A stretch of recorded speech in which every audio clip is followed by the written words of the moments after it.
네, 아웃풋 임피던스입니다. 사실 이것도 다 봤던 거를 봐서 크게 얘기할 건 없을 것 같고요. 저번에 얘기했지만, 커넥터 소스이기 때문에 오늘 플로팅으로 봐야 돼서, 커넥터 쪽에서 끊어져 있죠. 그래서 RC밖에 안 보인다. 근데, RO를 넣으면 얘기가 다르다. 이런 식으로 볼 것 같고요. 네, 이거는 에미터에다 이제 캐파시터를 단 경우인데, 이 비슷한 거 모스펫에서도 봤었죠. 그래서 주파수 특성 바이스 잡을 때는 디제너레이션이 되고, 앰프로 동작할 때는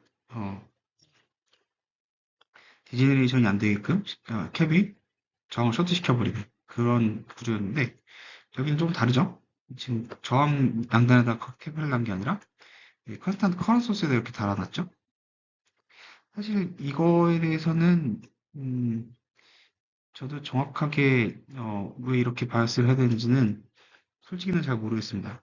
저도 BJT로 모스펫을 많이 설계해 본 건 아니라 앰프를 설계해 본 건 아니기 때문에. 근데 뭐 어쨌든 이 구조상으로 보면 일단 바이어스는 이 컨스탄트 커런트가 잡아주는 걸로 보이고요. 그 다음에 이 동작 자체는 마찬가지로 얘가 쇼트되면서 에미터 디제너레이션 형태로 동작하는 것 같은 동작해도 된다라는 거고요. 사실 왜 이렇게 해야 되는지는 지금 잘 모르겠고요. 음, 어쨌든 이런 식으로 할 수 있다라는 것 정도 보이고 있습니다. 네. 여기서는 베이스에 저항이 있다면 어떻게 되니? 이 얘기를 하고 있고요. 베이스에 저항이 있다면 우리가 앞에서도 모스펫에서 많이 봤지만 이거 투 스테이지로 나눠서 여기서부터 여기까지의 게인, 여기서부터 여기까지의 게인을 따로 구하면 됩니다. 그래서 이 게인을 구할 때는 앞서서 배웠던 인풋 임피던스를 이용해서 이 A에 걸리는 전압을 비율로 구할 수 있고요. 그 다음에 이 에미터 디제너레이션 커먼 에미터 앰플리파이어를 게인을 이용해서 얘네 둘을 곱하면 이런 식으로 나온다 라는 겁니다. 이런 수식 전개는 여러분들이 직접 해보면 좋을 것 같고요. 그래서 RB가 있으면 당연히 인풋 임피던스에 얘가 직렬 연결되기 때문에 그냥 더하는 형태로 동작하겠죠. 하지만 아웃풋 임피던스는 여전히 우리가 RO를 계산하지 않는다면 커런트 소스가 오픈이기 때문에 RC밖에 안 보인다 라는 거 알아두시면 좋겠습니다. 자, 이번에는 RO가 있을 때는 어떻게 되느냐를 보는 건데요. 아웃풋 임피던스가 우리가 이것도 모스펫 할 때 많이 했습니다. 사실 그 모스펫과 다른 점이 하나 있다면 이 알파이의 존재죠. 근데 아웃풋 임피던스를 계산할 때 보면요. 알파이나 R이나 결국 투 터미널이 VP와 그라운드란 점으로 동일하고요. 즉 얘네는 병렬 저항으로 볼 수 있다는 겁니다. 그래서 얘네를 하나의 저항으로 묶어버리면 RD 대신에 RE하고 알파2의 병렬로 연결할 수 있고요. 이러면 우리가 모스펫 때 구했던 거랑 다를 게 하나도 없습니다. 그래서 그때 우리가 구했던 RR 공식에서 RS 대신에 얘로 바꿔주면 똑같은 값이 나옵니다. 자, 그래서 이것도 여러분들이 전개하면서 한번 해보는 것도 좋은 프랙티스가 될 거라고 생각합니다. 자, 여기서는 익스트림 케이스를 좀 보고 있는데 아까 아라웃을 봤을 때 아리하고 알파이가 병렬이라고 했잖아요. 근데 이게 한쪽이 엄청 크다. 즉 한쪽으로 수렴될 수 있다면 개인이 어떻게 변하는가, 아라웃이 어떻게 변하는가를 보여주겠습니다. 만약에 R이가 굉장히 크다면 그 등가 병렬정은 알파이로 수렴되겠죠? 그러면 얘는 이런 식으로 간소화가 가능하고요. 그 다음에 GMRO, 그러니까 RO 플러스 GMRO 알파이죠. 그리고 우리가 아는 거 RO 플러스 알파이는 어떻게 계산되죠? 알파이는 GM분의 베타로 계산이 되죠. 그래서 이렇게 나눠지고 그래서 1 플러스 베타 RO 이렇게 되죠. 그래서 얘는 베타는 1보다 굉장히 큰 수일 거기 때문에 커런트 게인이 커야 되니까요. 그래서 베타 R로는 베타 R로 실현될 수 있고, 그러면 Rout은 베타 R로 정의될 수 있다. 라는 거죠. 여기서 무슨 얘기냐? R이가 굉장히 크다면 R가 원래 우리가 커먼 소스 앰플리파이어를 만들면 그 Rout이, 그러니까 우리가 Gain은 결국에는 GM과 Rout의 곱이잖아요. 우리가 에미터 디제네레이션을 달고 에미터 저항이 굉장히 크다면 얘는 R가 단순히 우리 커먼 에미터 앰플리파이어면은 GM R일 거 아니에요. Rout이 R잖아요. 근데 R가 아니라 베타 R다. 훨씬 더 큰 저항이 된다. 라는 거죠. 이렇게 볼 수 있다라는 거거든. 그래서 이제 두 번째 케이스, R이가 훨씬 더 작다. 즉 R이로 귀결될 수 있다라고 한다면 Rout은 이렇게 이런 식으로 어프록시메이션이 가능하다라는 건데, 사실 지금 R이가 굉장히 작다고 했는데 GM R이를 곱했다고 해서 얘가 1보다 완전히 크다라고 얘기할 수는 없습니다. 왜냐면 R이가 작기 때문이죠. GM은 어느 정도 클 텐데 R이가 작기 때문에 얘네 둘을 곱했을 때 1보다 엄청 크다라고 얘기하기가 어렵죠. 그래서 얘는 이 이상의 어프록시메이션은 불가능합니다. 이런 식으로 나올 수 있다라는 거고, 어쨌든 얘도 마찬가지로 Rout이 R보다는 크겠죠. 왜냐면 1 플러스 GMR인데 GMR이가 네거티브는 아닐 거기 때문에. 그래서 R보다는 큽니다. 하지만 드라마틱한 위의 케이스처럼 드라마틱한 Rout의 증가로 기대하기는 어렵다라는 거 정도. 네. 그러면 좋을 것 같습니다. 네. 여기서부터 이제 바이어싱 방법에 대해서 지금 보고 있는데, 뭐 이게 배드 인풋 커넥션이다라고 얘기하고 있습니다. 근데 사실 여기서는 이 트랜스듀서 마이크로폰이라고 하는데 마이크로폰이 어떤 특징을 가지는지를 모르기 때문에 사실 이렇게만 봐서는 배드한지 아닌지는 사실 알 수 없는 건데요. 일단 여기서 가정하고 있는 게 마이크로폰이 임피던스가 굉장히 작다라고 얘기하고 있습니다. 임피던스가 굉장히 작으면 얘가 거의 쇼트기 때문에 이 RB를 달아줘도 어쨌든 그 VX 전압이 거의 그라운드에 내려갈 거기 때문에 얘를 동작시킬 만큼의 충분한 전압이 안 돼서 동작 안 한다. 이 얘기고요. 이거는 이게 저항이 굉장히 작다라는 가정하에서 안 맞는다 이런 뜻입니다. 그래서 여러분들이 만약에 저항이 작은 디바이스를 통해서 디바이스를 이용해서 디바이스용으로 이제 BGA 램프를 만든다면 이런 문제가 있을 수 있다라는 거고요. 그래서 항상 이제 가장 쉽게 할 수 있는 방법은 그냥 AC 커플링입니다. 캐패시터를 넣어서 AC는 마이크로폰에서 전달되고요. DC는 DC 바이어싱을 통해서 전달되는 이런 방식으로 해서 둘을 DC와 AC를 서밍하는 방식으로 하는 게 가장 좋다. 이거는 모스펫 때도 많이 보였죠. 그래서 이때도 마찬가지로 DC를 할 때는 캐패시터 이후 부분, 그러니까 인풋 전압이 안 들어오는 걸로 가정하고 캐패시터 이후 부분을 지워버리고 어널리시스를 하면 되고요. 그 다음에 AC 부분은 캐패시터 쇼트됐다고 생각하고 이런 식으로 사람 된다. 말하는 겁니다. 이거를 뭐 굳이 더 해볼 필요는 없을 것 같고요. 네, 이번에는 아웃풋 커넥션이 잘못된 경우를 얘기하고 있습니다. 사실 이것도 그냥 봤을 때는 그럴 수 있지라고 생각할 수 있는데 지금 가정이 뭐냐면 얘가 인덕턴스라서 DC적으로 봤을 때는 굉장히 낮은 전압이다, 낮은 저항이다 라는 가정입니다. 그래서 얘가 저항이 낮으니까 Rout을 구하면 RC하고 얘하고 병렬이 돼서 그냥 얘가 만약에 0옴이라고 하죠. 극단적으로.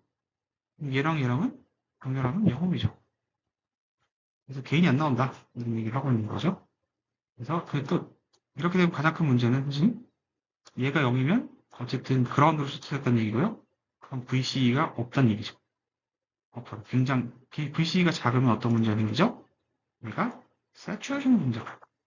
그래서 개인이 안 나온다. 이런 문제. 이런 문제가 있을 수 있다라는 겁니다. 그래서 아웃풋을 정할 때는 이 뒤에 나오는 애의 인풋 임피던스를 보고 결정해야 됩니다. 네, 지금 이 슬라이드에서는 그러면은 앞에처럼 인풋처럼 AC 커플링을 하자. 그럼 되지 않아? 이렇게 되게 무책임한 생각으로 디자인하면 어떻게 되는지를 보여주는 건데 AC에서 어쨌건 간에 얘가 쇼트되면 지금 문제는 얘가 지금 얘의 문제는 이 저항이 낮음으로써 개인이 작아지는 거거든요. 그래서 AC 커플링을 한다 한들 바이어스로 끝내는 게 아닙니다. 결국 개인이 너무 작아지는 거죠. 그래서 개인이 작아지는 문제는 AC 커플링으로 해결되지 않는다. 캡을 넣는다고 해결되지는 않는다. 라는 얘기를 하고 있습니다.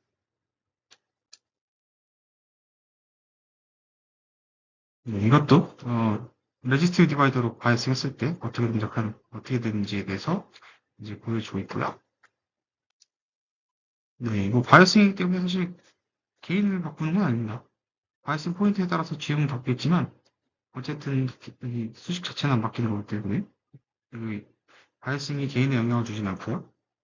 그 다음에 이제 인풋 저항 같은 경우는 여기 알파이가 있다고 보면 되기 때문에 얘네들이 세 개가 병렬이고요. 병렬 저항으로 정의된다. 라는 것 정도 알 수 있고 R아웃도 마찬가지로 인풋에 바이어싱을 뭘 하던 아웃풋은 영향이 없기 때문에 저항이 바뀌지는 않습니다. 이거는 뭐 로버스트 바이어싱이라고 하는데 결국에는 에미터 디제너레이션이죠. 그래서 디제너레이션을 하면 더 이 개인이 GM이 좀 둔감해지기 때문에 편하고 그렇다라는 거죠. 뭐 이거를 굳이 또 더 할 필요는 없을 것 같고요. 이것도 마찬가지로 아까는 알파였는데 우리 앞에서 배웠듯이 에미터에다가 디제너레이션을 하면 저항이 증가하는 효과가 있어서 그 증가된 저항과의 병렬 저항이다 라고 나타내고 있습니다. 이것도 모스펫에서 배웠던 거죠. 앞에서 잠깐 언급을 했었는데 에미터에다가 캐패시터를 병렬을 걸면 바이어싱 할 때는 RE를 통해서 이제 안정적인 바이어싱이 되고 AC에서는 얘가 쇼트되면서 디제네레이션 없이 높은 게인을 받을 수 있다. 이런 거 모스펫에서 다 배웠던 얘기죠.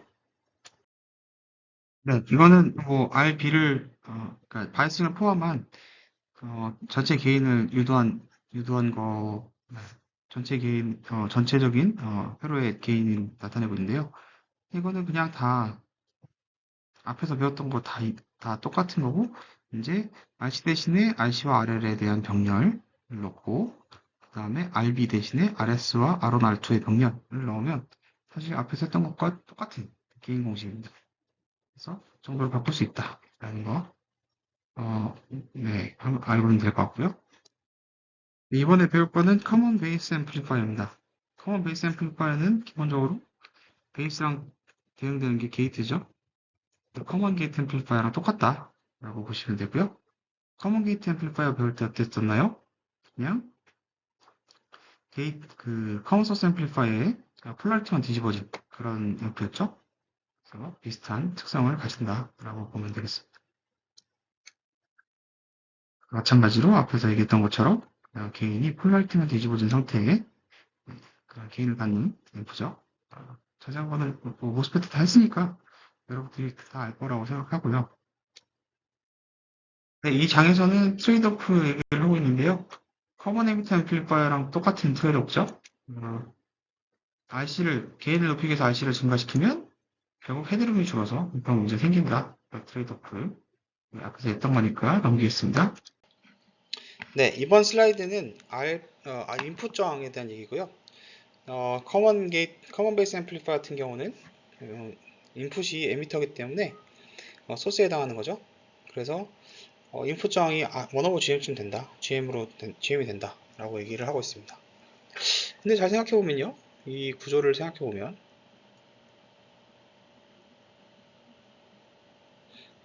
GM V5이고 우리가 인풋 정하실 때 다른 것들 다 쇼트 시켜놓고 이쪽은 RC죠? 오픈 시켜놓고 아웃풋은 여기 넣죠? 여기가 인풋인데 인풋에서 보면 사실 1/5 GM이 아니라 1/5 GM과 알파이의 병렬이다 라고 볼 수 있습니다. 근데 알파이는 어떻게 정의됐었죠? GM분의 베타로 정의됐었죠. 그래서 얘를 하면 1 over GM 대비가 베타 GM분의 베타의 병렬 저항으로 보입니다. 근데 우리가 계속 얘기하지만 앰플 만들 때 커런트 게인인 베타가 높아야 되기 때문에 얘는 1 over GM으로 수렴한다. 사실 이거는 등호는 맞는 건 아니고 이게 사실 맞는 표현이겠죠. 네, 이걸 조금 다르게 생각하는 것도 있긴 있는데 등가 모델을 그려보면 GMV 파이 이렇게 되죠.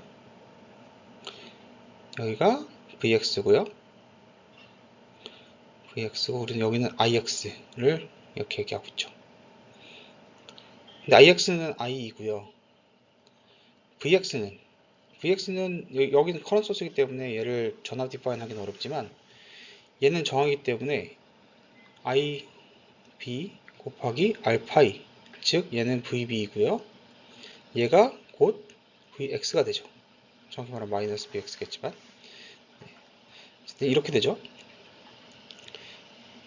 그래서 IB는 IX가 I였죠. 그래서 IB는 1 플러스 베타분의 I2고요. 알파이고 이게 VX가 되죠. 그러면 얘가 IX니까 바꿔서 얘기하면 이제 저항은 IX분의 VX는 알파이분의 베타 플러스 1 이렇게 되죠. 근데 알파이는 베타분의 GM이니까요.